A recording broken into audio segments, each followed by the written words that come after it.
જય શ્રી રામ મિત્રો, હર હર મહાદેવ। શું તમે ક્યારેય વિચાર્યું છે કે અમુક ઘરોમાં હંમેશા સુખ શાંતિ કેમ હોય છે, જ્યારે અમુક ઘરોમાં હંમેશા કલેશ અને બીમારીઓ રહેતી જ હોય છે? આજે હું શિવભા ઓફિશિયલ પર તમને એક એવું સત્ય જણાવવા જઈ રહી છું જે તમારા ઘરનું નસીબ બદલી નાખશે। મિત્રો, જે ઘરમાં દરરોજ શ્રદ્ધાપૂર્વક હનુમાન ચાલીસાના પાઠ થાય છે, ત્યાં કંઈ એવું થાય છે જેની તમે કલ્પના પણ નહીં કરી હોય। આ વિડીયોમાં હું તમને એવા 5 ચમત્કારો વિશે જણાવીશ જે માત્ર હનુમાન ચાલીસાના પાઠથી જ શક્ય છે। બીજું છે મિત્રો, હનુમાન ચાલીસાની એક ચોપાઈ છે, ભૂત પિશાચ નિકટ નહીં આવે, મહાવીર જબ નામ સુનાવે।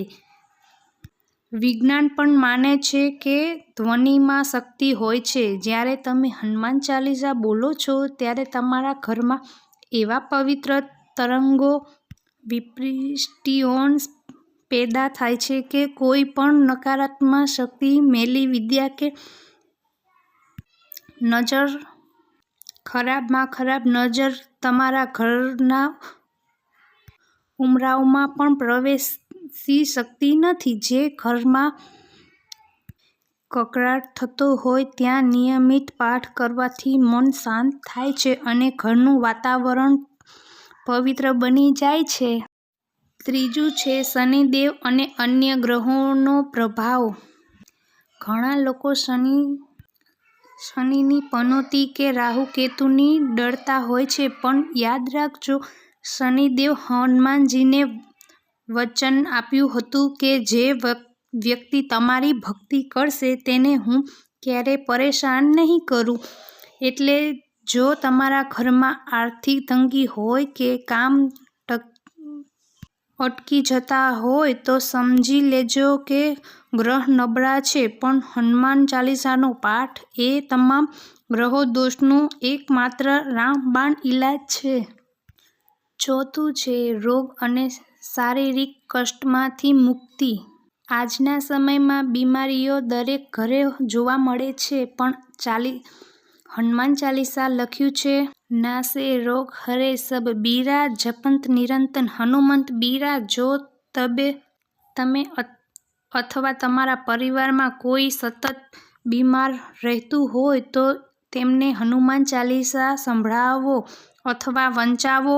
આ પાઠ કરવાથી શરીરમાં રોગ પ્રતિકારક શક્તિ વધે છે અને અસાધ્ય રોગોમાં પણ રાહત મળે છે। આ શ્રદ્ધાનો વિષય છે, પણ તેના પરિણામો અદ્ભુત છે।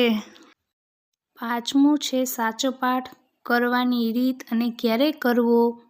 ઘણા લોકો પૂછે છે કે પાઠ ક્યારે કરવો? મિત્રો, સવારે સ્નાન કરીને દીવો પ્રગટાવીને પાઠ કરવો સૌથી ઉત્તમ છે, પણ જો તમારી પાસે સમય ન હોય તો રાત્રે સૂતા પહેલા પણ કરી શકો છો। પાઠ કરતી વખતે તમારું ધ્યાન માત્ર પવનપુત્રના ચરણોમાં જ હોવું જોઈએ। જો તમે રોજ 1 વાર અથવા 7 વાર પાઠ કરો છો તો હનુમાનજી પોતે તમારા રક્ષક બની જશે। મિત્રો, હનુમાનજી તો કળિયુગના હાજરાહજુર દેવ છે, બસ તેમને સાચા મનથી પોકારવાની જરૂર છે। જો તમે પણ હનુમાનજીના સાચા ભક્ત હોવ તો અત્યારે જ કોમેન્ટમાં જય બજરંગબલી લખજો અને આ વિડીયોને તમારા ગ્રુપમાં શેર કરજો જેથી બીજાનું પણ ભલું થાય। હર હર મહાદેવ। જય શ્રી કૃષ્ણ। જય શ્રી રામ। જય માતાજી। તો અહીંયા આપણો વિડીયો પૂરો થાય છે। જય દ્વારકાધીશ। રાધે રાધે। હર હર મહાદેવ।